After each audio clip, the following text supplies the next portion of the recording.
안녕하세요. DJ 레몬입니다. 오늘의 사연 시작해 보겠습니다. 안녕하세요. 저는 서울 강남에서 유명한 병원을 운영하는 병원장의 무남동녀로 태어나서 유복하게 자랐어요. 친정아빠가 병원장으로서 열심히 일만 하신 게 아니라 기부도 많이 하셔서 상도 받고 그랬는데요. 게다가 아빠가 가정적인 사람이라서 엄마한테도 잘하고 저한테도 너무 잘했거든요. 엄마랑 아빠가 워낙 화기애애하게 잘 지내시니까 저도 결혼을 빨리 하고 싶었어요. 그러다 제가 의대에 들어갔는데 남편을 만나게 된 거예요.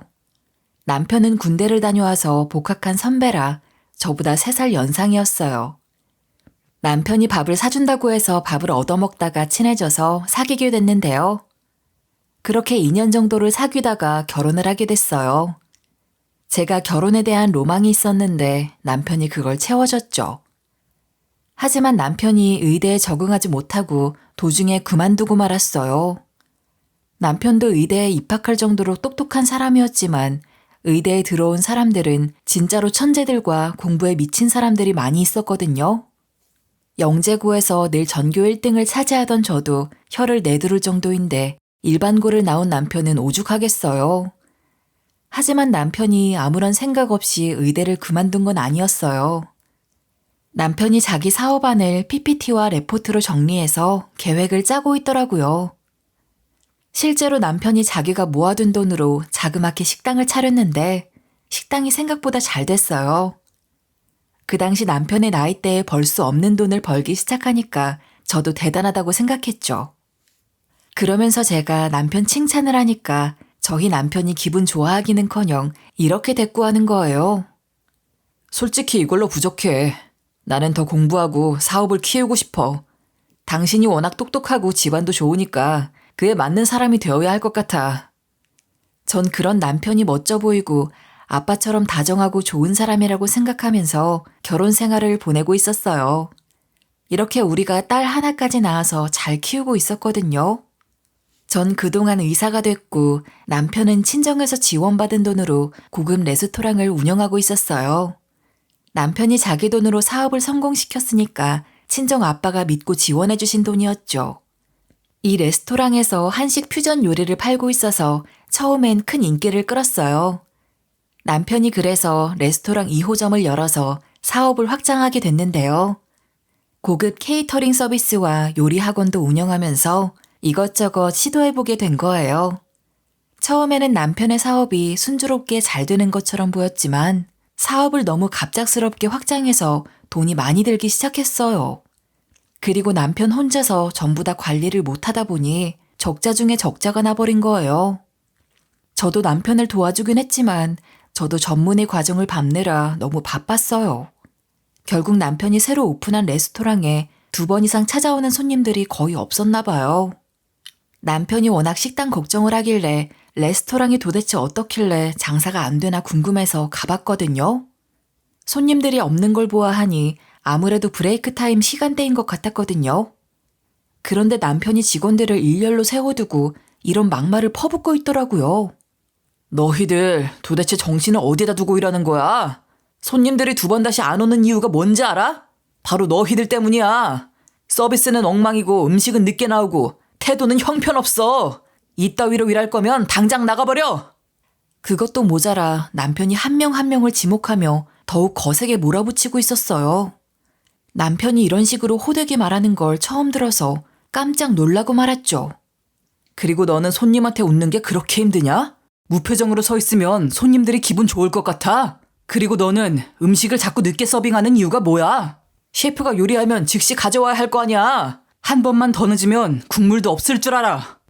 남편이 이럴수록 직원들이 점점 더 고개를 숙이고 있는 게 보였어요. 남편은 직원들이 주눅들든 말든 이런 식으로 목소리를 점점 더 날카롭게 내더라고요. 다들 정신 차려. 여기서 일하고 싶으면 제대로 해. 아니면 당장 짐 싸서 나가. 난 더 이상 이런 어설픈 모습 참을 수 없어. 손님이 없으면 우리도 끝이야. 알아듣겠어? 이렇게 남편이 직원들한테 좀 잘해보라고 압박을 줬고 깐깐한 남편을 참지 못한 직원들이 전부 다 나가버린 거예요. 그와 동시에 식자재 값이랑 임대료가 급격하게 올라가고 경쟁업체가 증가해서 완전 망해버린 거죠. 그래서 남편이 친정 아빠한테 자금을 빌리기도 했지만 충분하지 않았어요. 결국 레스토랑 문을 닫게 되면서 남편이 사업을 포기했죠. 남편이 식당 문을 닫고 난 뒤로 집안 분위기가 무거워졌어요. 남편이 그 당시에 거실 소파에 앉아 망연자실한 표정으로 창밖을 바라보고 있었는데요. 그때 아빠가 조용히 거실로 들어와 남편 옆에 앉으면서 많이 힘드냐고 물어보시더라고요. 남편이 천천히 고개를 끄덕이면서 이렇게 대꾸했는데요. 네, 장인어른. 제가 이렇게 될 줄은 몰랐어요. 이미 한 번 사업에 성공했어서 이렇게 실패할 줄은 몰랐는데 장인어른께 신세만 지고 앞으로 어떻게 해야 할지 모르겠네요. 남편이 하필이면 실패를 너무 크게 하는 바람에 기가 많이 죽어 있는 것 같았어요. 아빠가 남편이 하는 말을 듣고 잠시 생각에 잠겼다가 입을 여시더라고요. 네가 식당 운영하면서 많은 걸 배웠을 거야. 경영도 경험했고 사람 다루는 법도 익혔을 테고 중간에 관두긴 했지만 의대도 나왔잖아. 그런 네가 병원 행정 쪽 일을 해보는 건 어떨까? 남편이 놀란 듯 아빠를 쳐다보면서 병원 행정 일을 과연 잘할 수 있을지 모르겠다고 했어요. 그러나 아빠가 고개를 끄덕이면서 이러시더라고요. 너라면 당연히 잘할 수 있을 거다. 병원도 일종의 사업체야. 네가 식당 운영하면서 배운 경영 지식도 있고 의대에서 배운 것도 있어서 큰 도움이 될 거야. 그리고 병원은 환자들뿐만 아니라 직원들까지 관리해야 하는 곳이니 너처럼 사람들과 소통할 수 있고 이끌어갈 수 있는 능력도 필요해. 아빠가 갑자기 병원 행정관리직 자리를 제안하시다니 저도 예상하지 못했던 제안이라 좀 걱정이 되고 있었어요. 남편도 저랑 똑같은 걱정을 하고 있는지 여전히 망설이는 표정으로 일했는데요. 하지만 제가 병원 행정 쪽은 해본 적이 없어서요. 실수하면 어쩌죠? 제가 이쪽 분야에 아는 게 있으면 시작해보고 싶은데 아예 없으니까 주저되네요. 남편이 아마 시작하게 되면 공부해야 할 게 산더미겠죠. 그러자 아빠가 남편의 어깨를 다독이며 이리 말씀하셨어요. 누구나 처음엔 실수하기 마련이야. 중요한 건 그 실수를 통해 배우고 성장하는 거지. 그리고 이서방 네가 잘할 수 있다는 걸 난 믿어. 지금이 기회야. 그러니까 한번 도전해보는 게 어떠냐. 이렇게 아빠가 설득한 끝에 남편이 한번 해보겠다고 대답하더라고요. 그렇게 망연자실해 있는 남편이 병원 행정관리직을 맡게 되었는데 아빠의 안목은 생각보다 굉장했어요. 남편이 걱정했던 것보다 일을 잘했거든요. 결국 친정 아빠한테 신뢰를 얻은 남편이 행정부원장의 자리까지 올라가며 병원 경영에 더 적극적으로 개입하게 됐어요. 남편이 그렇게 자리를 잡는 동안 저는 그날도 평소처럼 병원에서 분주하게 일하고 있었는데요. 환자 차트를 확인하고 있었는데 갑자기 병동 복도에서 급하게 뛰어오는 발소리가 들리더라고요. 고개를 들어보니 과장님이 헐레벌떡 달려오고 계셨어요. 얼마나 급히 오셨는지 얼굴은 창백해져 있었고 숨을 헐떡거리고 계시더라고요. 무슨 일인가 싶어 다가가려는데 과장님이 먼저 말을 꺼내셨어요. 큰일 났어. 너희 아버지가 병원장님이 갑자기 심장마비로 돌아가셨대. 이 말을 듣는 순간 머릿속이 하얘졌어요. 고혈압이 있으신 건 알았지만 이렇게 갑자기 돌아가실 줄은 정말 몰랐거든요. 도대체 뭐 때문에 돌아가신 거냐고, 그 사이에 무슨 일이 있었던 거냐고 물어보면서 무슨 말이라도 해야 할 것 같았지만 입에서는 아무 말도 나오지 않았어요. 그러다 겨우 입을 떼서 말했죠. 그럴 리가 없어요. 말도 안 돼요. 분명히 어제까지 건강하게 계셨는데. 하지만 과장님의 표정이 너무 어두워 보여서 차마 말을 이어나갈 수 없었어요. 과장님이 제 팔을 붙잡고 얼른 응급실에 가보자고 하시더라고요. 그래서 과장님을 따라 정신없이 달려가 응급실에 도착했는데요. 그곳에 들어서자마자 보이는 건 응급실 침대에 누워있는 아빠의 모습이었어요. 이미 머리 위에는 하얀 천이 덮여 있었죠. 매일같이 와서 너무나도 익숙한 병원이었지만 그 순간만큼은 낯설고 차갑게 느껴졌어요. 떨리는 목소리로 아빠를 불러봤지만 돌아오는 대답은 없었어요. 가슴이 찢어질 것 같았고 눈물이 멈추지를 않았죠. 아빠의 차가운 손을 잡으면서 현실을 부정하고 싶었지만 그럴 수 없었어요. 대신 과장님이 옆에서 제 어깨를 토닥여 주시면서 위로해 주셨는데요. 과장님이 다독여줘도 어떻게 이런 일이 벌어질 수 있나, 어떻게 이 사실을 받아들여야 하나 그저 막막하기만 했어요. 응급실의 소음과 사람들의 분주한 움직임 속에서 오직 저만이 고요한 슬픔 속에 빠져 있는 것 같았죠. 그 순간의 충격과 슬픔은 평생 잊지 못할 거예요. 아빠가 돌아가셨다는 소식을 듣고 정신이 없었지만 바로 엄마와 남편한테 전화를 걸었죠. 남편이 침착한 목소리로 지금 가겠다고 하더라고요. 그 말 한마디가 얼마나 큰 위안이 되었는지 몰라요. 얼마 지나지 않아 남편이 가장 먼저 병원에 도착했어요. 남편이 응급실에서 저를 보자마자 다가와 저를 꼭 안아주었는데요. 남편 품속에 있으니 그제야 마음이 조금 안정되는 것 같았어요. 제가 계속 눈물을 흘리니까 남편이 이런 말을 해주더라고요. 나도 장인어른이 갑자기 이렇게 가신 게 믿기지 않아. 장례 치르기도 전에 이러면 안 돼. 얼른 마음 다잡고 장인어른 보내드릴 준비하자. 남편이 제 손을 꼭 잡고 힘을 주면서 말해줬는데요. 그때 친정엄마가 병원에 도착하셨나 봐요. 우당탕 소란스러운 소리가 들리더니 엄마가 달려오시더라고요. 엄마는 아빠가 누워있는 침대를 보자마자 오열하며 바닥에 주저앉으셨어요. 엄마의 울부짖음에 저도 눈물이 터졌죠. 남편이 곧바로 엄마 곁으로 가서 부축을 하더니 침착하게 엄마를 일으켜 세웠어요. 엄마가 뭘 어찌해야 할지 모를 정도로 패닉 상태가 되자 남편이 엄마한테 이렇게 말해주더라고요. 제가 다 도와드릴게요. 장례식 준비도 제가 맡아서 할 테니 너무 걱정 마세요. 지금은 장모님과 안사람 두 분 마음 추스리는 게 제일 중요해요. 남편이 단호하게 말하면서 엄마랑 저를 진정시키려고 노력했어요. 그 후로 남편은 모든 장례식 준비를 도맡았는데요. 친척들에게 연락을 하고 장례식장 예약을 하고 필요한 모든 절차를 빠짐없이 챙겼어요. 남편이 없었더라면 어떻게 이 모든 일을 해낼 수 있었을까 싶더라고요. 남편이 도와줬기에 망정이죠. 저는 남편을 정말 든든한 버팀목으로 생각하고 있었어요. 그렇게 아빠의 장례식 둘째 날이 다가왔는데요.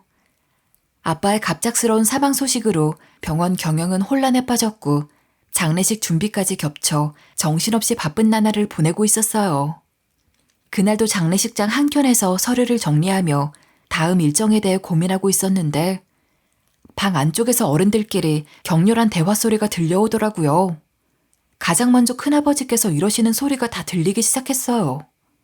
지금 이런 상황에서 어찌 병원을 나 몰라라 할 수 있어?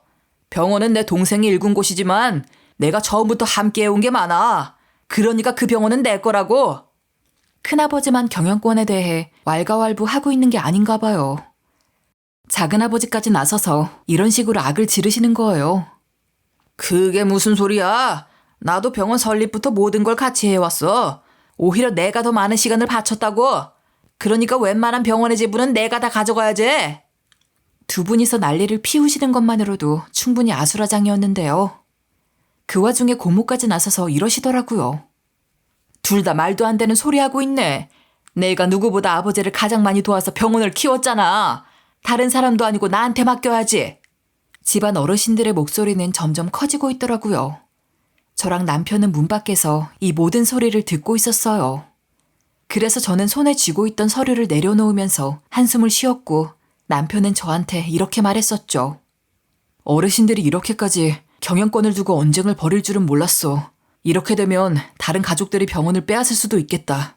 우리가 어떻게든 빨리 나서서 경영권을 가져와야 해. 남편의 말에 저도 고개를 끄덕였죠. 장례식이 끝나기 전까지 남편이랑 같이 힘을 합쳐야 할 것 같았어요. 게다가 남편이 저한테 이런 당부의 말을 해주더라고요. 우선 우리가 해야 할 건 장인어른의 유언과 관련된 서류를 확인하고 병원의 주요 업무를 빠르게 파악하는 거야. 얼른 우리가 힘을 합쳐서 경영권을 가져와야 할 것 같아.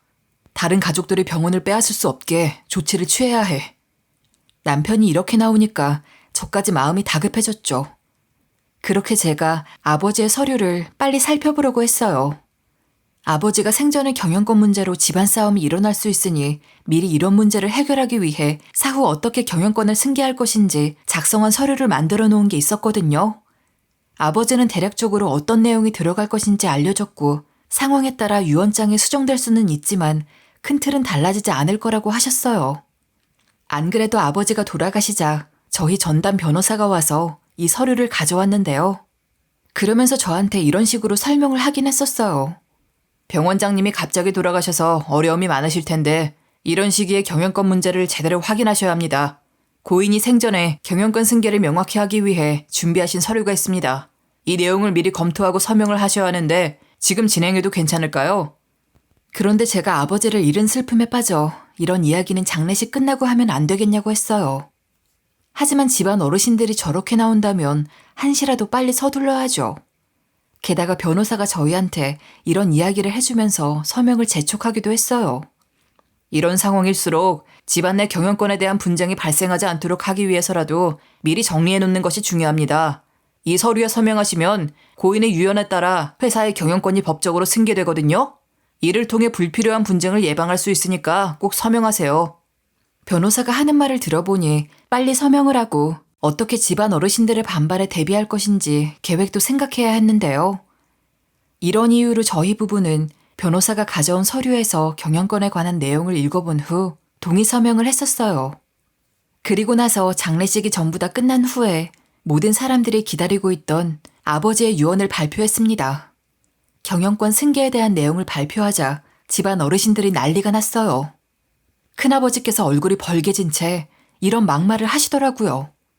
이게 무슨 말도 안 되는 소리야? 너희들이 무슨 자격으로 병원을 이끌어가겠다는 거냐? 우리도 그동안 병원을 위해서 노력해왔어. 너희가 뭘 한다고 이 중요한 자리를 차지하려는 거야? 진짜로 유언장에 너희같이 새파랗게 어린 것한테 병원 지분을 준다고 적혀 있었다고? 설마 조작한 건 아니겠지? 큰아버지께서 왜 이러시겠어요? 병원 경영권과 관련된 내용이 나와 남편에게 유리하게 되어 있으니까 이러시겠죠. 사실 집안 어르신들이 이 정도로 반응할지는 어느 정도 예상은 했었어요. 집안 어르신들뿐만 아니라 사촌 언니까지 나서서 이런 말을 나불거리고 있더라고요. 이렇게는 안 돼. 우리 집안의 자산을 그렇게 쉽게 넘겨줄 수 없어. 다시 논의해야 해. 이대로 저것들한테 병원이 넘어가면 나도 가만히 있지 않을 거야. 사촌 언니가 하는 말을 들어보니 저희 자리를 호시탐탐 노리고 있다가 이것저것 트집 잡아 경영권을 뺏으려고 들 게 뻔했어요. 그래서 사람을 갈아엎어야겠다고 생각했죠. 친척들이 앉아있던 자리를 물갈이 해버린 거예요. 남편이 저랑 협의한 후에 병원의 몇몇 주요 직책들을 갈아엎기로 했어요. 그날 이후로 자주 만나서 이력서를 살펴보면서 이런 식으로 회의를 했는데요. 지금 병원을 안정시키려면 기존의 문제들을 해결하고 새로운 사람들을 영입해야 할 것 같아. 이 사람들 이력서 좀 봐. 남편이 유능한 사람이라고 소개해서 이력서를 보니 진짜로 능력 있는 사람들이더라고요. 이력서 하나하나를 살펴보면서 이를 읽어보는데 흠잡을 데가 한 군데도 없어 보였어요. 김민준 씨, 경영학 석사에 10년 경력? 병원 경영을 맡았던 경험도 있네? 꽤 유능한 사람 같아 보여. 최윤희 씨, 간호학 박사? 연구소에서도 일했었네? 환자 관리와 서비스 향상에 강점이 있다고 적혀 있어. 이정훈 씨는 법무팀에서 일했었네? 병원 내 법률 문제를 다룰 수 있는 전문가래. 이 사람들 모두 정말 훌륭한 경력을 가지고 있네. 친척들보다는 확실히 더 믿음직스러워 보이는데 당신 말대로 이 사람들로 전부 다 교체하자. 이렇게 저희가 병원의 몇몇 주요 직책들을 갈아엎게 됐는데요. 남편 말대로 주요 직책들을 교체해봐서 그럴까요? 친정아빠가 갑자기 돌아가셔서 잠깐 흔들렸던 병원의 운영이 안정이 됐어요. 그런데 이제 좀 자리를 잡았다고 생각하고 있을 때쯤 남편이 갑자기 확 돌변해버리는 거예요. 갑자기 제가 있는 병원장실로 쳐들어와서는 변호사까지 데려왔더라고요. 저한테 이혼을 요구하면서 이런 개소리를 씨부리는 거예요. 우리가 병원을 위해서 주요 직책도 갈아엎고 많은 노력을 했지. 하지만 이젠 내 권리를 찾고 싶어. 병원의 절반을 나한테 넘겨줘. 병원의 지분을 주지 않으면 변호사와 상의해서 법적 절차를 밟으려 해. 그러니까 네가 서명해주면 좋겠어.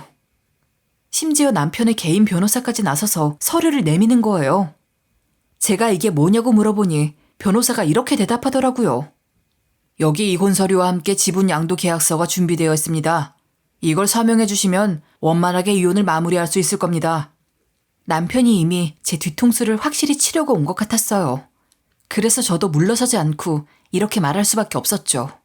그렇다면 나도 법적으로 대응할 수밖에 없어. 난 절대로 이 서류에 사인해 줄 수도 없고 너한테 병원을 넘겨줄 수도 없어. 그 어떤 서류에도 내 지장 하나 찍을 생각도 없으니까 전부 다 가져가. 제가 단호하게 나오니까 남편이 마지막으로 한 번 더 절 설득하려고 들었어요. 남편 입에서 이런 말이 나오자마자 게임 끝난 거죠.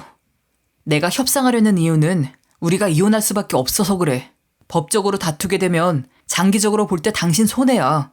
서로 협의를 보는 게 낫지 않아? 솔직히 나도 병원에 일조한 게 많이 있잖아. 전 이제 남편이랑 아예 적이라고 생각하고 등을 지기 시작했어요. 이때 정말 어떻게 하면 좋을까 많은 생각을 해봤거든요. 제가 거기서 이런 식으로 연기를 하기 시작했어요. 갑자기 웬 연기를 했냐고요? 남편이 경영진에서 저를 몰아내기 위해 주요 직책들을 불러 회의를 열었거든요. 남편이 병원 주요 직책들을 뽑았으니 당연히 남편 쪽 사람들일 거고 병원을 통째로 먹은 거나 다름없었어요. 당연히 이 회의는 저에게 불리하게 작용할 게 뻔했죠. 하지만 저는 회의에 불참할 생각이 없었습니다. 시끌벅적한 소리가 새어나오는 회의실 문을 열고 들어가니까 제 쪽으로 이목이 쏠리면서 공기는 무겁게 가라앉더라고요. 그리고 제가 친정아빠의 영정사진을 들고 나타난 순간 남편은 예상하지 못했는지 어리둥절한 표정을 짓고 있었어요. 제가 그때 친정아빠 영정사진을 꼭 붙잡은 채 이렇게 말하며 흐느끼기 시작했거든요. 아빠, 남편이 겨우 돈 때문에 이렇게 변해버렸고 날 배신해버렸어요. 당신이 정말 이럴 줄은 몰랐어. 고작 병원 지분 얻으려고 이렇게 변해버리다니. 돌아가신 아빠를 생각하니 눈물은 자연스럽게 흘러내렸고 비통한 목소리가 절로 나오더라고요. 그런데 남편은 눈물 한 방울 흘리지 않고 저한테 이리 말하는 거예요. 이게 뭐 하는 짓이야? 지금 감정에 호소하려는 건가? 쇼하지 말라고. 마치 제 슬픔이 가짜라도 되는 것처럼 남편의 비웃는 모습에 가슴이 찢어질 것 같았죠. 하지만 곧바로 정신을 차리고 눈물을 닦아내며 남편에게 이리 이야기했어요. 쇼라고? 정말 당신이 이렇게 말할 줄은 몰랐어. 그러면 감정에 호소하지 않을게. 나도 법으로 승부 보겠어. 내가 짱짱한 변호인단을 꾸려왔거든. 내내 실소를 짓고 있던 남편의 얼굴이 그 순간 얼어붙더라고요. 순식간에 남편의 표정이 어리둥절함과 당혹감으로 바뀌었어요. 바로 그때 제가 회의실 문을 활짝 열자 수십 명의 변호사들이 줄지어 들어왔죠. 남편은 당연히 깜짝 놀라서 기겁을 했어요. 그 수십 명의 변호사들 중엔 남편이 제일 만나고 싶지 않은 상대 중 한 명도 존재했거든요. 바로 김 변호사였는데요. 제가 배신당했다고 주저앉아 울기만 하는 사람이겠어요? 제 계획대로 남편 뒤통수를 팍 쳐버리니 기막힌 반전이 제 눈앞에 펼쳐졌죠. 제가 바로 품 안에서 그것을 꺼낸 순간 남편이 입을 쩍 벌리더라고요. 남편이 저보고 거짓말 치지 말라면서 제가 조작한 거라고 하는 거예요. 그러다 제가 어쩌다 유언장을 발견했는지 설명해줬어요. 처음에 변호사가 서류를 가져왔을 때부터 저는 좀 찝찝했었어요. 변호사가 전달해준 내용이 생전에 아버지한테 들었던 내용이랑 너무 다른 거예요. 남편의 경영 권한이 생각보다 크더라고요. 그런데 이때까지는 의심하진 않았고 그냥 사인을 했어요. 아빠가 내용 변동이 좀 있을 수 있을 거라고 했었으니까요. 근데 이 정도로 변동이 있을 줄이야. 변호사가 서류를 건네주면서 이렇게 말해주더라고요. 이건 병원장님께서 마지막으로 수정하신 유언장입니다. 이 서류에 사인을 하시면 절차를 시작할 수 있습니다. 저는 서류를 받자마자 쭉 읽어봤는데 이상하다는 느낌을 받았어요. 친정아빠가 말씀하신 내용과 너무 달랐거든요. 그래서 제가 변호사님께 이렇게 물어봤는데요. 변호사님, 이 서류가 맞는 건가요? 아빠가 말씀하셨던 내용과 좀 다른 것 같은데요. 여기 부분이 특히 남편의 경영 권한이 생각보다 크네요. 아빠가 이렇게까지 하실 분은 아닌데. 그러니까 변호사가 이런 식으로 침착하게 이야기해 주시더라고요. 유언장 수정은 고인이 생전에 원하셨던 내용에 따라 여러 번 이루어질 수 있습니다. 고인의 뜻이 최종적으로 반영된 것이니 걱정하지 않으셔도 됩니다. 저는 여전히 의심스러웠지만 다른 사람도 아닌 우리 병원 전담 변호사가 해준 말이니까 설득력 있게 들렸어요. 게다가 변호사가 서류까지 자세히 보여주면서 이리 말하더라고요. 유언장이 법적인 효력을 가지려면 특정 절차와 형식을 따라야만 모든 법적인 요건을 충족할 수 있습니다. 또한 병원장님께서 경영권에 대해 제고하신 부분이 있을 수 있으니 그 부분만 알고 계시면 걱정하실 필요 없습니다. 변호사의 말을 듣고 고개를 끄덕이면서 이리 대답했죠. 아, 네. 변호사님 실력을 의심한 게 아니라요. 이 정도로 변동이 있을 줄은 몰랐네요. 아버지가 내용 변동이 있을 수 있다고 하셨으니까 그렇게 알고 사인하겠습니다. 이렇게 서류에 사인을 하고 나서 평소처럼 병원 업무를 보고 있었는데요. 그러던 어느 날 김 변호사가 저를 찾아온 거예요. 그때가 아마 남편이 뽑은 사람들이 이미 주요 직책들 자리를 채웠을 때였어요. 김 변호사가 누구냐면 우리 아버지의 전담 변호사였던 사람이었어요. 원래는 유언장 공개도 김 변호사를 통해서 하려고 했었거든요. 하지만 김 변호사가 큰 병에 걸린 후 투병 생활을 하게 되어서 은퇴를 하게 됐거든요. 그래서 김 변호사의 아들이 그 유언장을 공개하게 된 거죠. 김 변호사는 그때 시한부 선고를 받고 병원에서도 나을 까망이 없다는 판정을 받았었거든요. 그런데 간혹 그렇게 시한부 판정을 받은 사람들이 기적이 일어나 건강을 되찾는 경우가 있잖아요. 김 변호사가 그런 경우였어요. 그런데 김 변호사 아들이 김 변호사가 건강을 되찾은 걸 보고 별로 기뻐하지 않는 느낌이라 김 변호사가 씁쓸했다고 하더라고요. 그게 도대체 무슨 말이냐고 물어봤거든요. 그러니까 김 변호사가 건강을 어느 정도 회복한 다음에 아들과 이런 대화를 나눴대요. 전보다 덜 아프고 기운도 좀 생긴 것 같아. 이제 간단하게 산보 정도는 괜찮아졌어. 평생 병원 침대에 누워만 있다가 눈 감나 했는데 다행이네. 그런데 김 변호사의 아들이 뭔가 떨떠름한 반응을 보였다는 거예요. 한편으론 김 변호사의 아들이 평소와 달리 긴장한 듯 보였고 김 변호사는 그런 아들의 모습을 보고 이상하다는 생각을 품고 있었죠. 그러나 김 변호사는 애써 이를 무시하며 말을 걸어봤는데요. 아들, 이번 주 주말에 병원장님 산소에 다녀오려고 한다. 너도 같이 갈래?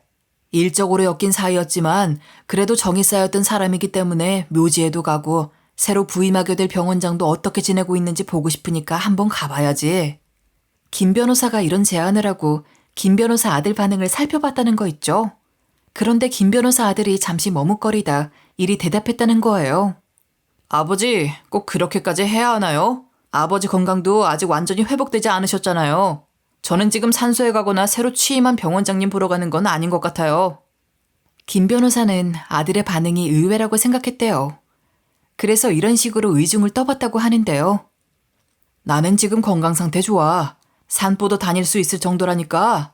아무리 몸이 안 좋아도 병원장님 산소에 가는 건 중요한 일이잖니. 그리고 너도 새로 취임한 병원장님한테 인사를 드리는 게 좋을 것 같은데. 그런데 김 변호사 눈에 유독 아들이 불안해 보이고 시선을 가만두지 못하는 게 보였다는 거예요. 심지어 김 변호사 아들이 어색하게 웃으면서 이랬대요. 저도 병원장님을 존경하지만 굳이 지금 가야 할 필요는 없는 것 같아요. 그리고 꼭 병원장님 딸까지 만나야 하나요? 저는 마음에 안 들어요. 아버지 병문안도 안 왔던 여자인데 굳이 갈 필요 있나요? 그리고 아버지도 은퇴하셨잖아요. 지금은 제가 아버지 일 이어받아서 하고 있으니 굳이 볼 필요도 없지 않아요? 김 변호사는 아들의 말을 들으며 뭔가 찜찜한 느낌을 받았대요. 하지만 아들이 딱히 틀린 소리를 한 건 아니라서 이렇게 말했다고 하는데요. 이제 병원장님이 되신 분인데 그래도 만나 뵙는 게 낫지 않니?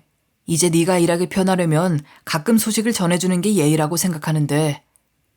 김 변호사가 그때 아들의 얼굴을 유심히 살폈대요. 김 변호사 아들이 식은땀을 흘리며 눈치를 보고 있었다고 하더라고요. 수십 년 동안 아들을 보아온 김 변호사는 아들의 이상한 행동을 바로 눈치챌 수 있었어요. 그래서 김 변호사가 일단은 일이 대꾸했다고 하는데요. 그래, 다시 생각해보니까 네 말도 일리가 있다. 아들아, 어차피 나는 은퇴했으니 굳이 갈 필요는 없겠지. 오히려 가면 부담스러워하거나 당황스러워할 수도 있겠다. 김 변호사가 이렇게 말하니까 그 당시에 김 변호사의 아들이 안도의 한숨을 내쉬며 고개를 끄덕였다고 하더라고요. 하지만 김 변호사가 아들한테는 이런 식으로 거짓말을 하고 저를 만나러 온 거죠. 김 변호사가 괜히 이 업계에서 베테랑이고 몇십 년 동안 버틴 게 아니었어요. 아들의 행동이 왜 저럴까, 왜 돌아가신 병원장 딸을 만나러 가는 걸 막는 걸까 추측하면서 생각에 꼬리를 물고 또 물다 보니 한 가지 의심이 들었다는 거예요. 그리고 그 의심되는 부분을 잊지 않고 가지고 와서 저한테 이런 식으로 질문을 하더라고요. 혹시 유언장 관련돼서 이상한 내용이 없었나요? 아무리 생각해도 아들 녀석이 너무 수상스러워요. 병원장님 유언장 일을 맡게 되면서 저렇게 된 것 같아서 뭔가 의심이 들어요. 김 변호사가 이 말을 하시자마자 바로 유언장에 있던 남편에 대한 권한 부분이 생각났어요. 그래서 제가 찝찝했던 부분을 이런 식으로 이야기했거든요. 네, 유언장에 좀 이상한 부분이 있긴 했어요. 아무리 우리 아빠가 사위를 신뢰했더라도 사위한테 그렇게 많은 권한을 줄 리가 없거든요. 제가 이런 말을 하니까 김 변호사가 순간 경악을 하더라고요. 그리고 이런 식으로 당황스러워하면서 말을 이어갔어요. 그럴 리가 없는데요. 제가 알고 있는 유언장 내용과 다릅니다. 이러면서 유언장을 백업해 놓은 게 있다고 하면서 그걸 같이 살펴봤는데요. 유언장의 원본을 함께 둘러보면서 김 변호사께서 이렇게 말하는 설명도 같이 듣고 있었어요. 다행히도 제가 전자문서로 백업해둔 유언장이 있습니다. 요즘에는 전자문서도 법적인 효력이 있으니까요. 한번 그 문서를 확인해 봅시다. 저는 백업해 놓은 유언장을 보고 엄청나게 분노했죠. 상속 승계 내용이 제가 가진 서류와 완전히 달랐거든요. 제가 그 서류들을 다시 한번 쭉 읽어본 후에 김 변호사한테 이런 식으로 이야기를 했습니다. 어쩐지 아빠가 사위를 신뢰했더라도 이렇게 많은 권한을 줄 리가 없었어요. 분명 뭔가 잘못된 거예요. 김 변호사와 제가 눈치챘죠. 제 남편 놈이랑 김 변호사 아들 놈이랑 짜고 치고 있다는 사실을요. 그래서 김 변호사도 이렇게 맞장구를 치더라고요. 맞아요. 이건 분명히 누군가가 유언장을 조작한 겁니다. 내 아들이 이런 짓을 했다는 사실이 참담하네요. 그리고 병원장님 남편분도 이런 일을 꾸몄다는 사실이 진짜 충격입니다. 김 변호사가 이대로 있으면 안 되겠다면서 제가 남편을 참교육할 수 있는 방법을 알려주더라고요. 바로 이렇게 말씀하셔서 정말 많은 도움이 됐어요. 우선 법적으로 이 문제를 해결할 방법을 찾아야 합니다.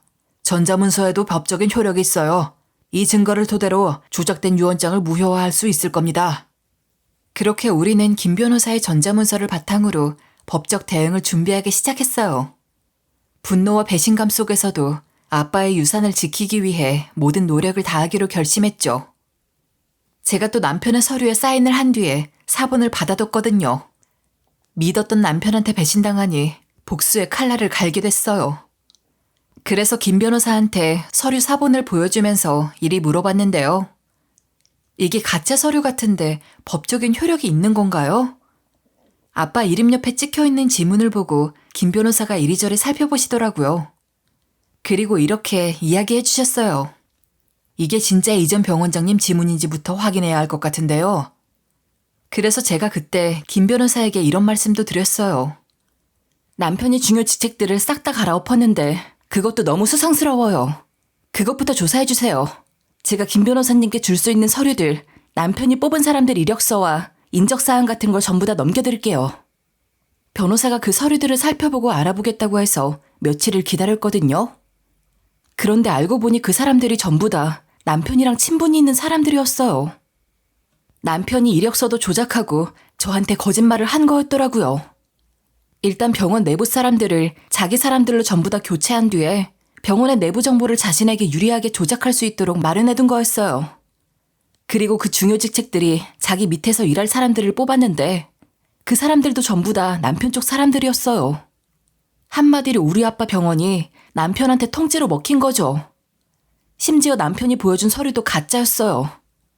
남편이 자기 지문을 찍어두고 아빠가 찍은 지문이라고 말한 거였더라고요.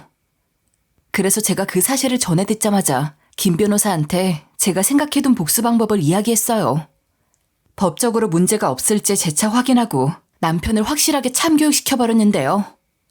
변호사한테 그 증거들을 전부 다 받아낸 다음에 복수를 하기 시작했죠. 우선 전 평소처럼 아무것도 모르는 척 남편을 믿고 있는 척 연기를 했어요. 안 그래도 가짜 유언장이 아닌 진짜 유언장을 언제 공개하면 좋을까 싶었는데 마침 남편이 이상하게 굴더라고요.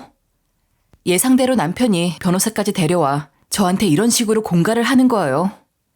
얼른 이혼하자. 병원의 절반을 나한테 넘기면 깔끔하게 끝나잖아. 만약에 지분을 주지 않을 생각이면 법적으로 다툴 준비나 하고 있어. 바로 그때 제가 발견한 유언장을 바로 공개해버렸죠. 이제 남편에게 진실을 이야기하라고 했는데요. 그런데 남편이 끝까지 이런 식으로 거짓말을 짓거리더라고요. 이거 유언장이 조작된 거 아니야. 진짜라고. 나 억울해. 여보, 왜 일을 복잡하게 만들어? 이렇게 시간 낭비, 돈 낭비할 필요 없잖아. 우리끼리 알아서 잘 나누면 되는 일을 도대체 왜 이러는데? 남편이 지가 한 범죄가 드러났는데도 법적으로 판가름하면 피곤해지니까 지분을 달라고 계속 요구하는 거예요. 그래서 제가 회의장 문을 한 번 더 열면서 이제 들어오셔도 됩니다라고 말해버렸죠. 등장한 사람은 바로 김 변호사의 아들이었어요.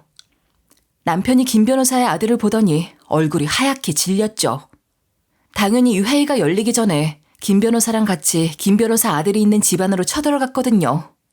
거기서 김 변호사 아들한테 이렇게 말해버렸어요. 변호사님이랑 저희 남편이랑 다 짜고 친 거 알고 있으니까 솔직하게 말해주세요. 안 그러면 저희 남편이랑 같이 고소해버릴 수도 있습니다. 제가 이랬더니 김 변호사 아들이 울면서 이런 식으로 구걸을 하더라고요. 잘못했습니다. 제발 용서해주세요. 제가 돈에 눈이 멀어서 아버지까지 배신하고 말았습니다. 안 그러고 싶었는데 옆에서 자꾸 유혹하는 바람에 어쩔 수 없었어요. 제가 이 말을 듣고 도대체 어떻게 유혹당했냐고 물어봤거든요. 그런데 남편이 김 변호사 아들에게 이런 제안을 했다는 거예요. 변호사님, 만약에 제가 병원 경영권을 승계받아서 안사람을 내쫓게 되면 병원 지분을 조금 드릴게요.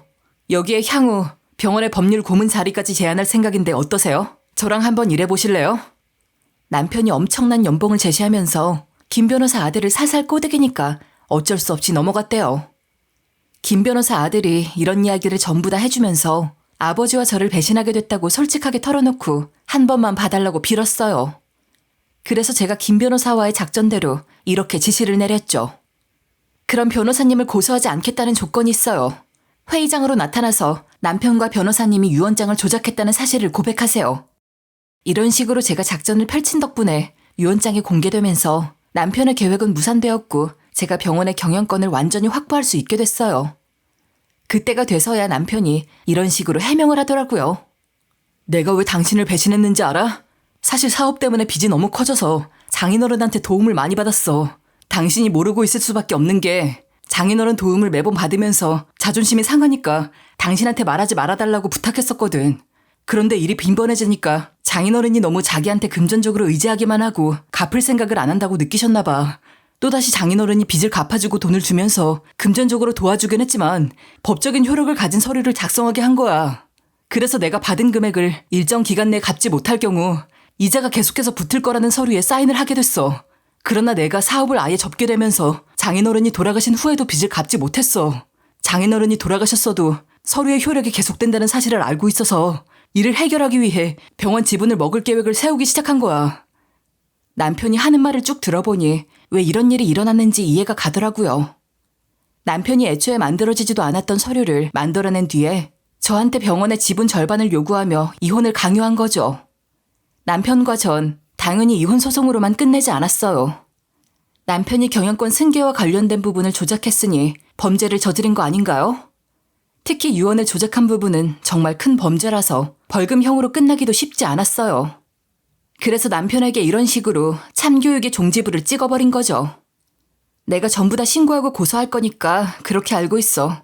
내가 김 변호사한테 물어봤는데 당신이 사기죄, 공문서류 위조한 죄, 업무상 배임죄, 특정경제범죄 가중처벌 등에 관한 법률에 의한 가중처벌을 받게 될 거래.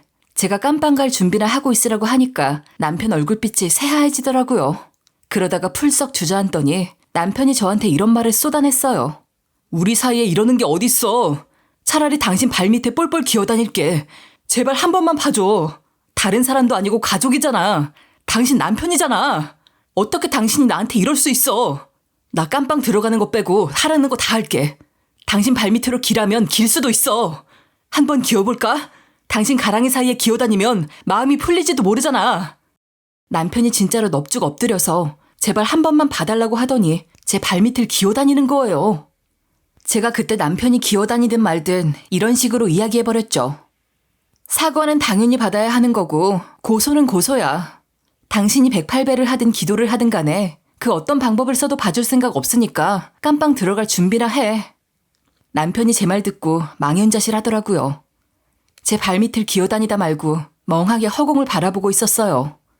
마누라 배신하고 머리 좀 쓰려다가 큰 코 다친 거죠. 그렇게 저는 남편에게 이혼 소송과 경영권 승계에 관련된 부분을 조작한 범죄, 유언을 조작한 부분을 고소했는데요. 사기죄는 10년 이하의 징역, 또는 2천만 원 이하의 벌금에 처하고 공문서를 위조한 죄도 10년 이하의 징역이라고 하대요. 업무상 배임죄는 10년 이하의 징역 또는 3천만 원 이하의 벌금이래요. 특정경제범죄 가중처벌 등에 관한 법률에 의한 가중처벌까지 더해져서 남편이 제대로 된 깜빵 생활을 하게 됐어요. 아마 추호와 변호사단을 고용해도 빠져나가기 힘들 거예요. 결국 남편은 경영권 승계에 관련된 부분과 유언을 조작한 부분 때문에 깜빵에 들어가 죗값을 치르게 됐어요. 당연히 이혼 소송도 끝나서 이전 남편이랑 재산 분할하게 됐고 이전 남편이 깜빵에 나오면 위자료랑 양육비를 받게 되겠죠. 그것도 모자라 이전 남편이 친정아빠한테 안 갚은 빚까지 있잖아요. 그것까지 저한테 줘야 했어요. 물론 그동안 친정엄마도 이전 남편이 한 짓을 알고 있었고 무척이나 배신감을 느끼면서 황당해 하더라고요. 그렇게 교양 있고 온화하신 엄마가 오죽했으면 이런 말씀을 다 하셨겠어요. 세상에, 배신도 이런 배신이 없다. 이전 사위가 잘못한 것들 전부 다 알아내서 다시는 재기할 수 없게 만들어버릴 거다. 너도 행여나 이전 시댁 식구들이 찾아오면 용서 빌지 말고 끝까지 가라. 엄마가 이렇게 말씀하셔서 설마 이전 시댁 식구들이 찾아올까 싶었거든요. 그런데 진짜로 이전 시부모도 몇 번이나 병원으로 찾아온 거예요. 이전 시모가 가장 먼저 병원장실로 들어와서는 저한테 이런 소리를 내뱉더라고요. 며느라, 내가 미안하다. 내가 자식을 잘못 키운 죄야. 우리 아들이 깜빵에 간 건 그렇다 쳐도 위자료 때문에 이렇게 찾아온 거거든? 너 배신한 값으로 깜빵에 갔으면 됐잖아. 위자료 부분은 어떻게 도와주면 안 되겠니? 이전 시모가 무릎 꿇고 빌길래 순간 얼척이 없었는데요. 심지어 이전 시부가 이런 식으로 울면서 비시더라고요. 그래, 우리 아들 살려줘라. 내가 이렇게 빌게. 아님 뭐 너네 병원 청소라도 할까? 아님 경비 일이라도 할까? 네가 하라는 대로 다 할 테니까 제발 한 번만 도와주면 안 되겠니? 이전 시부모가 이렇게 제발 자기 아들을 살려달라고 하길래 제가 이렇게 따져 물었죠. 제가 왜요? 남편이 제 뒤통수를 치고 뒤에서 그런 공작을 했는데 제가 봐줘야 해요? 그렇게 봐줬다가 남편이 또 저 배신하면요? 어머님이랑 아버님 책임지실 거예요? 책임 못 지실 거잖아요. 나중에 책임 못 질 말들 하지 마세요. 나가세요. 병원 업무 보는데 방해하지 마시고 나가시라고요. 제가 이리 말했는데도 이전 시부모가 끔찍도 안 하시더라고요. 결국 제가 병원 시큐리티를 불러서 내쫓아버렸어요. 그리고 제가 어쨌는지 아세요? 이 뒤로 이전 시댁 식구들을 아예 블랙리스트에 올려버려서 다시는 저희 병원에 못 들어오게 막아버렸죠. 다행히 이 뒤로 이전 시댁 식구들이 찾아오는 일이 없었어요. 이전 남편은 깜빵에서 아주 잘 지내서 거기 아예 눌러붙었으면 하는 마음뿐입니다. 이렇게 이전 남편을 깔끔하게 참교육해준 다음에 저는 제 병원 경영권 제대로 승계받아서 일 야무지게 잘하고 있는데요. 이전 남편으로 액땜을 했는지 병원 운영도 수월하게 하고 있어서 너무 행복하네요.